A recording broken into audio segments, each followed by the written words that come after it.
Hi, this is Unconditional Surrender World War II in Europe, and it is a playtest version of the game. So whatever GMT puts out in sometime in early 2014, I believe, is going to probably look significantly better than this. Although this is a really good version for playtest, and we'll go through that, what it looks like and some of the other things. Some of the rules have been changing. You can find them online. I believe GMT and Game Board Geek will lead you both to those rules.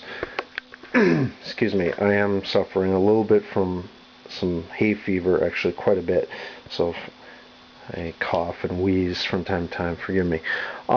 This is a strategic game, and it deals with that level, I think, very well.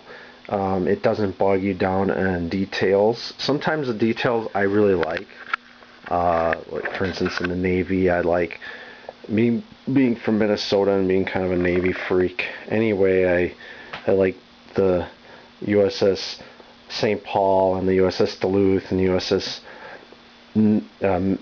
Minneapolis. I always wanted to take those three out and put them in a group and have them go fight somewhere, just for some fantasy fun. But you can't do that in this game. If you want to do that, you can do that in WIF or some other game like that. And I'll try to compare a little bit with some of those games, not too much.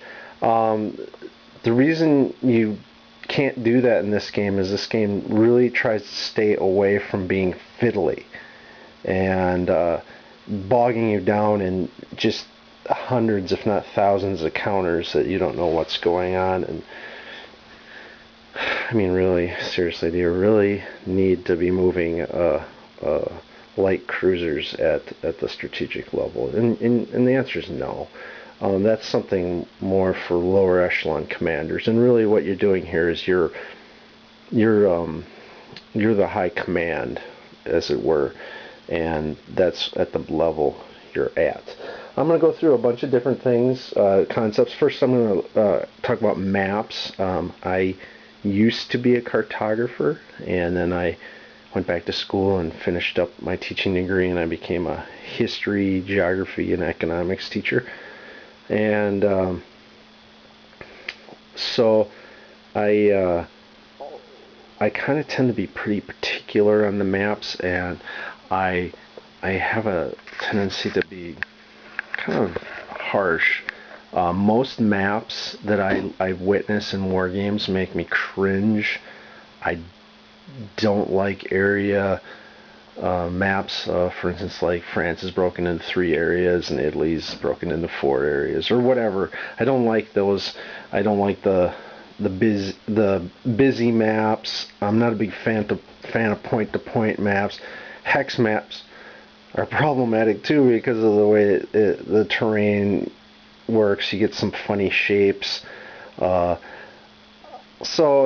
you're gonna hear me if I ever make other videos on other games, you'll probably hear me complain about the maps. This actually is a pretty good map, though. It is a little stretched, but I don't know if I can get it there. There you go. Sorry, I'm a little shaky because like I said, I'm not feeling too good. It is a bit stretched, but that's okay because it is a proper projection, and the projection that the designer used allows for Scandinavia to be shown, which it tends to get cut off in a lot of games, and there was fighting, especially in Finland and Norway a little bit, and so this map gets it all in, and that's great. And I took the map and I took a fine tip marker and I outlined everything. That took a couple hours, and that's just me. I have to do that. It goes back to making maps. But the landforms themselves are relatively pretty good. The hexes determine some things, so rivers are going to be hex-related rivers and so forth. So, but that being said, I'll just go up to here, the Crimea. You notice that the Crimea is not a hex-shaped blob. It's there, so you can put a unit there on that spot. And that's good. I don't like it when the hexes determine the shapes of things totally. I'll compare it to World in Flames a little bit. In some ways the maps are good, and other ways they're hideous. I think that their selection of silvery gray mountains is terrible. And I just don't like that. And the fact that all their landforms seem to be hex-shaped, I don't like that. But then there's the other maps that kind of go the other way, that go to the point where they don't have very much detail at all. Where this still has, the little forest and the little swamp there, which, there's, in that part of Prussia, there is a little forest and a little swamp. And so then there's the big swamp and the marshes area, in that Belarus area. And you move up and there's swamps and forests and rivers, and it's all pretty good, and I like that. And I tend to be, like I said, a little stickler in that. I'm going to go over this real quick. Let's see. This camera, by the way, is just a regular camera, so the focus, we won't have a lot of... It'll get kind of blurry if I get too close. There's these dots. They're called a faded dot. You can fly over them, but you can't put your army unit in it. Now, I suppose if you were playing a strategic level game that used smaller units, the designer would allow you to put the units there, but I think what he was thinking is, let's forbid big units from going into these areas, and that will kind of dictate strategy better, and kind of keep you from doing unrealistic things. And I think that's a proper way to do things. For instance, if you look here, you got North Africa. You can go in this unit, or in this hex, but you can't go in here. Well, if you're going to send, 250,000 men across this part of the desert, is that realistic? No, it wasn't. That's not realistic. You're not logistically going to be able to do something like that at that period with that equipment and stuff like that. So I think that was the proper thing to do. He's got faded hexes here, or faded dots here and there, and that keeps you kind of a little bit, I don't know, fenced in those areas to keep you from doing stuff that's not historical, So I like that. Let's see. So this is the map, and I'll move over here. You got your typical calendar up there to keep track of turns. You got your weather conditions. You got a central Russia box that allows you to put stuff in, things that aren't on the map. Over here, there's another calendar. Did I say calendar? Weather conditions spot. Over here, and by the way, the reason there's two of them is if you're playing with just one map, you can have, for different scenarios, you can have different conditions and different weather condition one for each map. I don't know if it made sense there, but my wife's gone, and this is the first time she's been gone in I don't know, my wife and the kids, I don't know if we've ever been apart really for a weekend, so this is my free weekend. It's pretty cool. I'm a bachelor again, and this is what I decided to do after I did all my chores, and there were quite a few of them. But anyway, this is the 19th, see, now I'm reading the map instead of talking. This is when your units show up. So in, for instance, October 39, you get a little pile of German units, and people are familiar with this sort of thing. This is everywhere. There's all kinds of cool units in here, not just I don't know how well we can look. I can't even see what I'm filming here. There are divisions, there are upgrades. For instance, Russian infantry division, or divisions. I'm going to mix up division and army. Forgive me, I'm too used to other games. These are more like armies. Then the infantry armies of the Russians are pretty bad next to the Germans. They just get crushed. But there's so many of them, and this doesn't even begin to show you how many there are. They're just like this giant, and I explained this in another review, a written review of Unconditional Surrender Case Blue, which you can find on Board Game Geek. Just type that in and you'll find my written review, where it's kind of silly, but it's so true. The Russians are like this giant red wave of goo. You keep hitting it and punching it and pushing it back, but it just keeps coming back. You can't see. It's really hard to defeat. And as a German player, when you're playing solo, especially, like, man, I'm just whooping them. What's going on? And then if you get these SS units, you're like, whoa, and you're really rolling over them, but they just keep coming and they keep coming. And that's the Soviets. And that's the way it should be. That's the way it was historically. But you get all kinds of cool units. You get, if you're the Germans, you can get jets. You get rail guns. Of course, you get subs and SS units and paratroopers and things like that.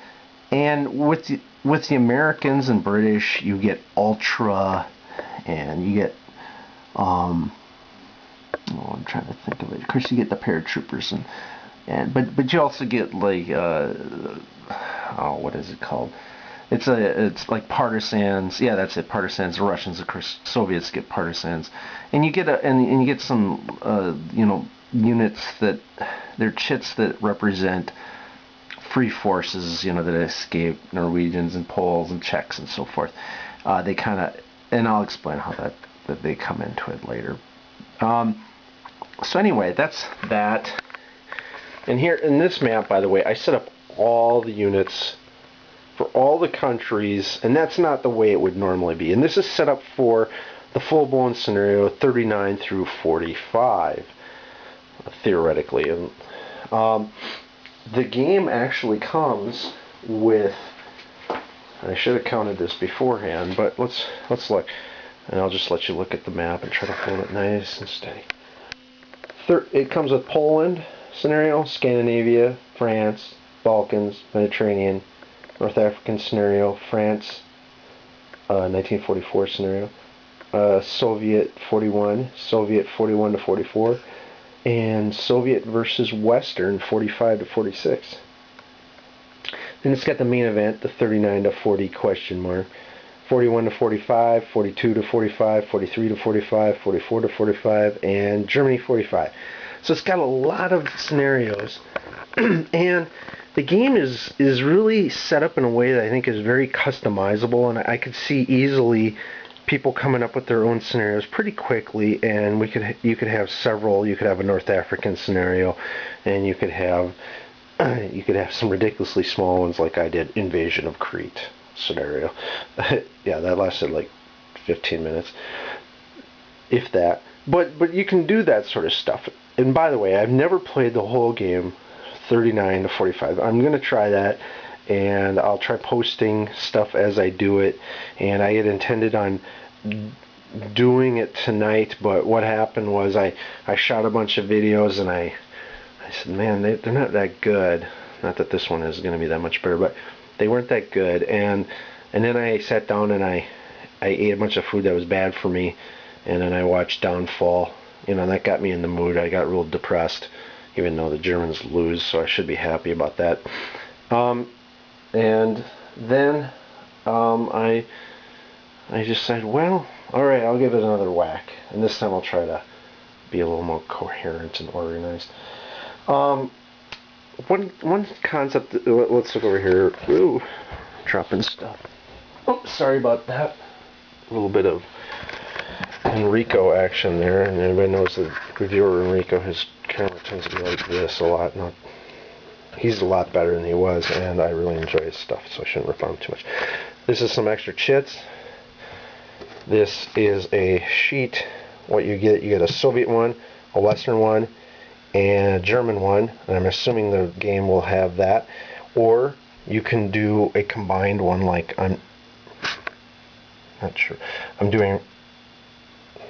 Whoa, wrong one. I'm doing right here. And this shows your factory output, your production, your factory count, your production, and all your national will. And this shows your reinforcements, events, and things like that. A lot of the events are handled with chits. We'll talk about that. Here's some of the nations that haven't gotten involved. The production is pretty simple. You need it to move stuff, to mobilize stuff, to do all your politics, negotiating and things like that. You need it to do pretty much everything. You need it to repair units, to actually activate units that are on the map. For instance, an infantry unit will cost 1 production to just move. And of course you can do strategic movement, which means you can move it all the way across the map and things like that, which costs a different amount. But anyway, that sounds a little weird, but what it does is it makes the system really easy, because everything is controlled by production points. Cool. And factories, you lose them, and you lose production. You lose production if you're the British and your ships get sunk. But you can get Lend-Lease, and you can get help from your colonies, your Commonwealth, and the Russians can get Lend-Lease. But you also lose production when your cities get bombed. Okay, but that's not permanent, it's just temporary. If your cities get taken over, that's more of a permanent thing, unless you retake them. But you don't gain production from taking over cities. Now, this is a concept that I totally agree with what the maker of the game says. He says that too many games you create a borg like Germany. Germany just takes over things and becomes more powerful and creates more and more units. But the reality is, everything that Germany took over, we'll go over the map, it's more interesting. Everything Germany took over, it had to expend a huge amount of resources to control. If you think about, like, France, for example, was probably,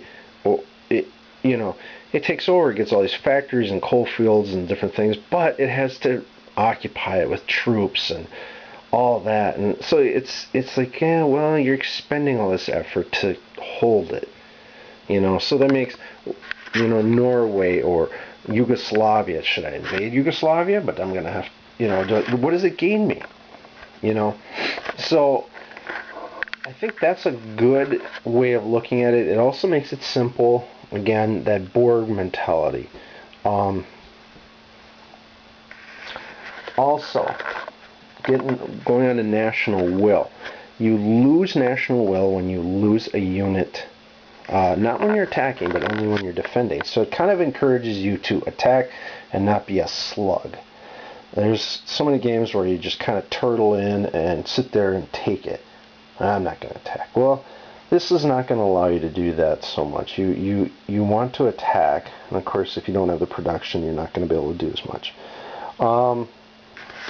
National will, though, once you lose your national will, you collapse or lose the game, or your allies lose. And for instance, let's just look at Bulgaria there. Let's say Bulgaria loses its army. Well, its national will is going to drop. And it's not going to last very long. I don't remember what it is. It's like maybe a 3 national will. Well, it loses its army just a couple, it loses it and then it rebuilds it and it loses again. It might be able to do that 2 or 3 times. I don't know. But it's not going to last very long. So you're not going to want to use your minor allies, if you're the Germans, as cannon fodder. Which, how many games do you use your minor allies as cannon fodder? I'd say a lot. It's just the typical thing to do. I know in computer games, and I'll pick on Hearts of Iron because I think it's one of the best, and yet it's still flawed. You tend to use your minor allies as cannon fodder. It just doesn't harm you to use your minors as cannon fodder, but this game, it will. So national will is incredibly important. Not only that, but the minors really don't have the fighting power of a German unit. A Bulgarian division army versus just a normal German infantry army. There's no comparison. The Germans already got a +2 to fighting over the Bulgarians. So we'll get into that in a minute. Well, let's just talk about that. Units, and I wish I could focus in on them. And look at this pile of Russians. It fell over right before we start.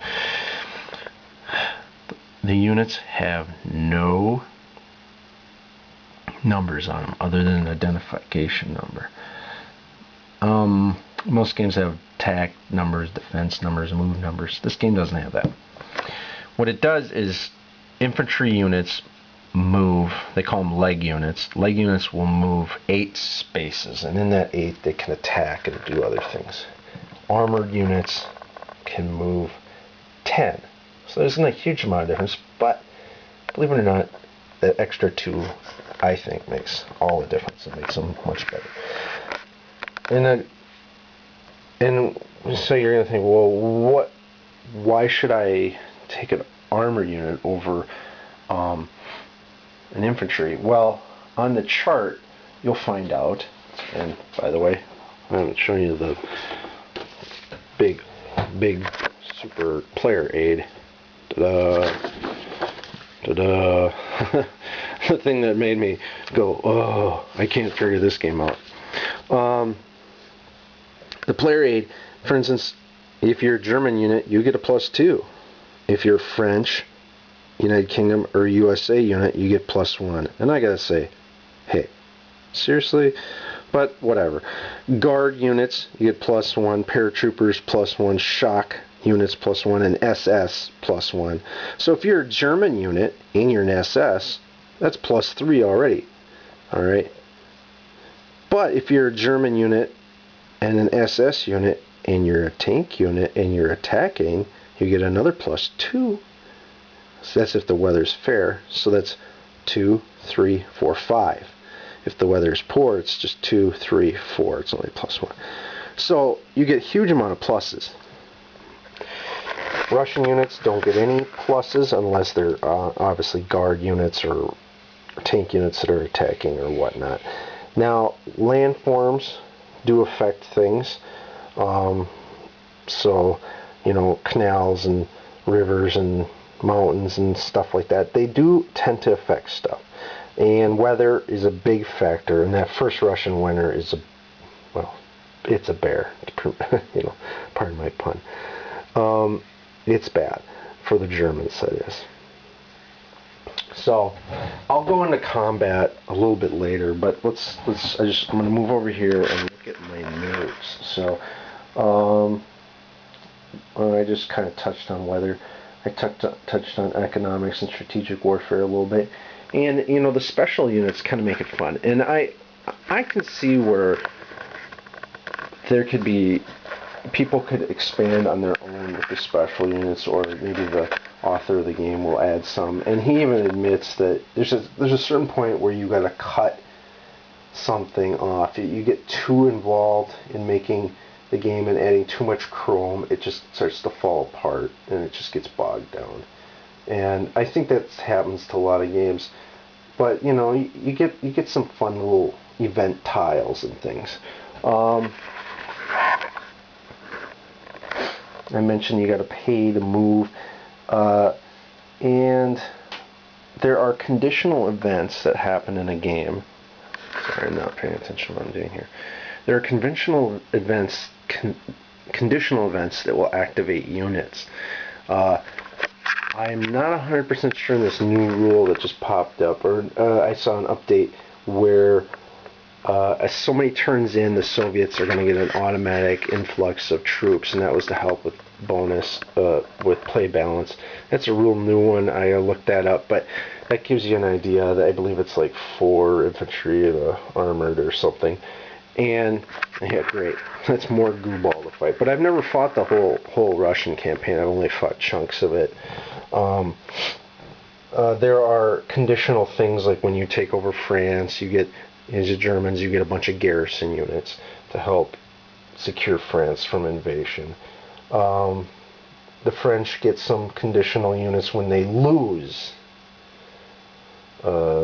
Well, that's because the Vichy pop up in North African troops and stuff like that. And various things like that. So they pop up. So some things just pop up because this, that, or the other thing happens. Let's see, who was I going to pick on? Oh, well, doesn't matter. Sorry.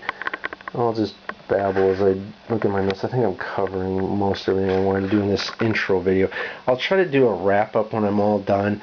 I'm probably going to learn a lot of things. Oh yeah, there's one thing I really wanted to talk about was amphibious invasion. Amphibious invasion costs 20 production points, which is so many production points. I'm going to swing it over here and look at this. The national will, no, it's will. Where's the factor? Production. Production of the British right now is at 18. They don't have the power to do an invasion right now. They will later.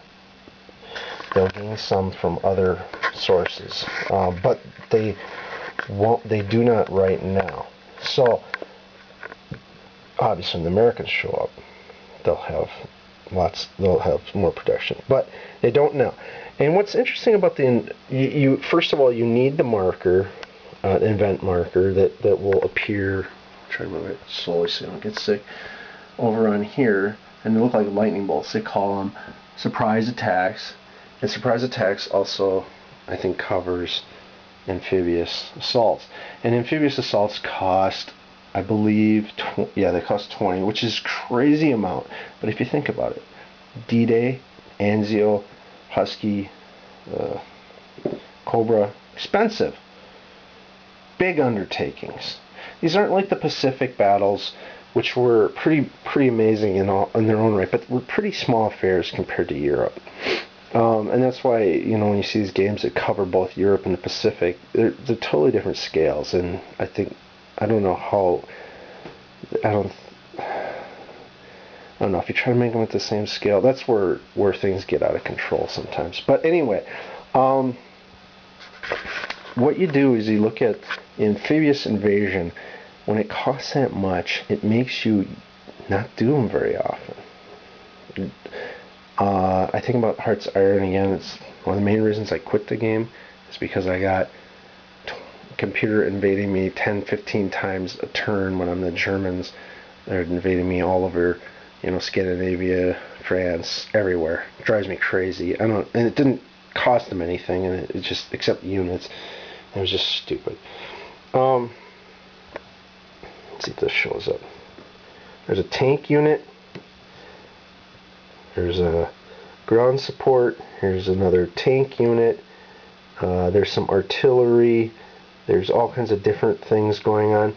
These units are kind of one-time, well, they're not one-time uses, but you use them and then you don't get to use them again for a while. So let's say you're going to go into a battle, you're attacking along, you're the British and you're fighting in Flanders, and you're going to attack. I don't know why you would, because you're going to get your butt kicked, but you're going to attack. This is 1940.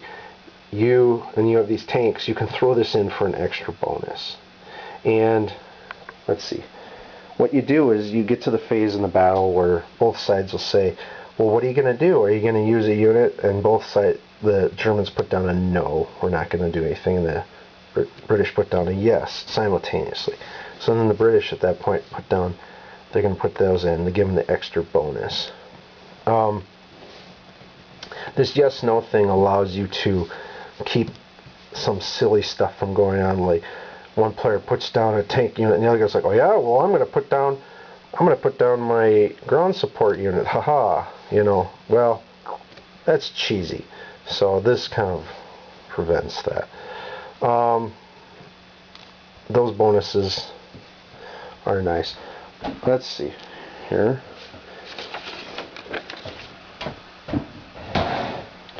And right here on my computer, and forgive me, it got a little jiggly there for a second. I'll move it down. This is Case Blue. Again, if you want to read my review of Case Blue, you can at boardgamegeek.com. This is a pretend scenario I just threw together just to show you what would happen. Let's pretend the weather is poor, and the Germans are going to attack Stalingrad with this armored division. And in that attack, you get a, because they're Germans, you get +2. And because the weather is poor, you only get, and you're a tank unit, you get +1. So right now you're saying at +3, so you're thinking, I'm doing pretty good. I think I can take them with +3. But there's a river. Okay, that's -1. And you're taking into a city, so that's -1. And the weather is poor, so that's -2. So now you're sitting at a total of a -1. I think I got that right. Did I do my math right? Yeah. And so you're like, wait a minute, I got +1 for being a tank in bad weather, and -2 for being bad weather, or poor weather, I should say. That's right. Because if you weren't a tank unit, you wouldn't get any bonuses in the poor weather. So at this point, you're at a +1. But the Soviet Union, let's see if he's flipped over, and here he is. Full strength. He's a reduced strength, so he's a -2. So what you do is you roll, and in my fake scenario, I'm going to say the Germans rolled a 6. So if you look at here's a attack column, you go over here to the 6, and then you go down to see where the defender rolls. Now, actually, since he's at a -1, so he's at the 5 column. The defender rolls a 3, but he's at a -2, so he's actually at a 1. So his final result is a 1. So you go across from the 1, and you get a result of DD +3. And you've seen these, if you're familiar with war games, you know these charts. DD, you can find out down here. You actually ignore the +3. That has something to do with air units and sorties and stuff. It says defender is disrupted. If the defender is reduced, eliminate it. All right. It's eliminated. You don't really need to worry about it anymore. So now you blasted the Russian unit away. Use more movement points to move in. At this point, you could attack here or move around or do whatever you want. You've only used a few points up to attack, so you got more to go. Now, if I move it back, I'm trying to watch the camera here. Okay. Let's say the scenario is like this. You can use one of these units to assault this position. And in an assault, once the assault is done, the unit involved cannot do anything else. It's done. But it gets bonuses for every unit around it that's helping out. So this is if, let's say this unit is flipped. So it's a little bit tougher. You need more oomph. You really need to take this position. You can knock it out. Word to the wise, Stalingrad is a death trap. It is historically a death trap, and in this game it's a death trap. I found that out. I found that out a couple times. So that's just some little things. And that when I find these things out, where I'm trying things that I don't feel like I'm being roped into a particular situation like some games will do, where they script it out so you're purposely fighting this battle. And in other games, it's so freewheeling. You can have Italy and France on the same side or something like that. This game doesn't. I don't see that happening as much, but I also see things historically happening, like Stalingrad. By the time you get there, you're worn out. You're the Germans. You get overstretched, but you are in a bad spot here. This is not a place where you really want to be. It is a death trap. Especially if you hit it late in the season and so forth. Air support is really important. If you don't have it, you don't get those bonuses. The Luftwaffe and the Russian Air Force can really give you some bonuses when you're using them in ground support roles. They also will fight each other. You can also use them for other things.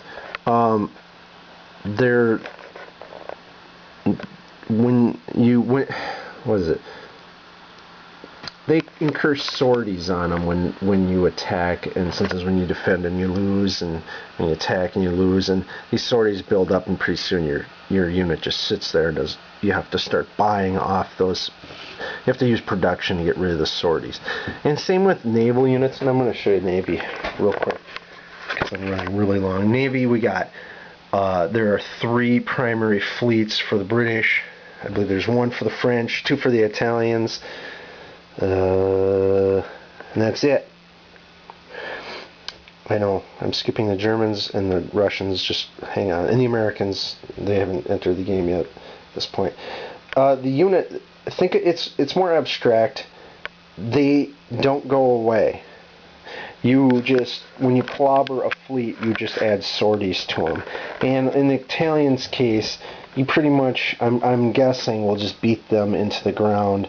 Their fleet will end up just sitting in harbor like it did after a while and not go anywhere, because Italy will be spending everything it's got for its troops, and that's all they'll be able to do.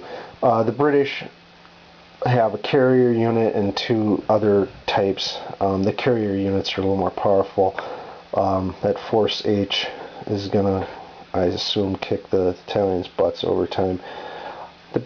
Now, the Russians and the Soviets and the Germans have